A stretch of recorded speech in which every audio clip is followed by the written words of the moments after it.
Hello guys, welcome back to peak time learners. ഈ വീഡിയോയിൽ LBS MC entrance എക്സാമിനേഷന് വേണ്ടിയിട്ട് ഒരു 10 ഡേയ്സിൻ്റെ സ്റ്റഡി പ്ലാനാണ് ഡിസ്കസ് ചെയ്യാൻ പോകുന്നത്. ആൻഡ് ഇതുവരെ പഠിച്ചു തുടങ്ങാത്ത സ്റ്റുഡൻസിന് വേണ്ടിയിട്ടാണ്. ഇനിയുള്ള ഒരു 10 ഡേയ്സ് ഡെയിലി ഒരു 6 hours വെച്ചിട്ട് ഇതിന് സ്പെൻഡ് ചെയ്താൽ നിങ്ങൾക്ക് നല്ല മാർക്ക് സ്കോർ ചെയ്യാൻ പറ്റും. ആൻഡ് ഇതിൽ ഡിവൈഡ് ചെയ്തിരിക്കുന്നത് ഒരു ഡേ 4 hours കോൺസെപ്റ്റ്സ് പഠിക്കാനും 2 hour പ്രാക്ടീസ് ക്വസ്റ്റ്യൻസ് ചെയ്യാനും ബാക്കി ഒരു 1 hour റിവിഷന് വേണ്ടിയിട്ടാണ്. അപ്പോൾ 10 ഡേയ്സ് നാളെ തൊട്ടാണ് സ്റ്റാർട്ട് ചെയ്യുന്നത്. ജൂൺ 18 ടു ജൂൺ 27 വരെയാണ്. അപ്പോൾ ഫസ്റ്റ് ഡേ ജൂൺ 18 കമ്പ്യൂട്ടർ ബേസിക്സും ഇംഗ്ലീഷും പഠിക്കാം. Second day June 19 binary arithmetic പഠിക്കാം. ബൈനറി അരിത്മെറ്റിക്കിൽ നമ്പർ കൺവേർഷൻസ് ഒക്കെ വരും. പിന്നെ floating point representation, two's compliment arithmetic, ഇങ്ങനെ കുറച്ച് ടോപ്പിക്സ് ഉണ്ട്. പിന്നെ മാത്സിൽ ഓൾജിബ്ര ബേസിക്സ്, എക്സ്പാൻഷൻസ്, ഫാക്ടറൈസേഷൻ ഇതൊക്കെ പഠിക്കാം. പിന്നെ ഡേ 3 ജൂൺ 20 ആണ്. ഇതിൽ കമ്പ്യൂട്ടർ സയൻസിൽ വരുന്ന ബൈനറി അരിത്മെറ്റിക്കിൻ്റെ balance, Boolean algebra, digital logic, Venn diagrams, ഇതിൽ കെ മാപ്സ് ഒക്കെ വരും.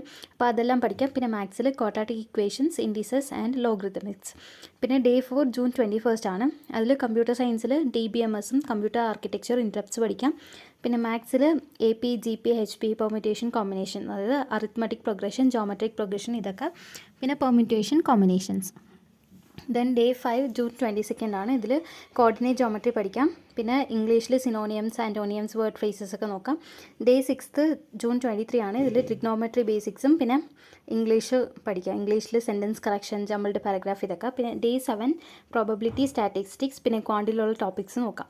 ഡേ 8 ജൂൺ 25 ആണ്. ഇതിൽ മെൻസുറേഷൻ, പിന്നെ അതിൻ്റെ കൂടെ ക്വാണ്ട്, ലോജിക്കൽ എബിലിറ്റി ഇതൊക്കെ നോക്കാം. ദെൻ ഡേ 9 ജൂൺ 26 ആണ്. ഇതിൽ GK ഒരു 1 ഇയറിൻ്റെ GKയും പിന്നെ ഒരു മോക്ക് ടെസ്റ്റ് ചെയ്യാം. പിന്നെ അതിൽ മോക്ക് ടെസ്റ്റിൽ നിങ്ങൾക്ക് ഇമ്പ്രൂവ് ചെയ്യേണ്ട പോർഷൻസ് ഏതൊക്കെയാണോ അതൊക്കെ എടുത്തിട്ട് റിവൈസ് ചെയ്യാം. പിന്നെ ഡേ 10 ഒരു ഫുൾ ഡേ റിവിഷൻ ആയിരിക്കും. അതിൽ നിങ്ങൾ ഇത്രയും ദിവസം പഠിച്ച ഷോർട്ട് നോട്ട്സ് ഒക്കെ വെച്ചിട്ട് പഠിക്കാം.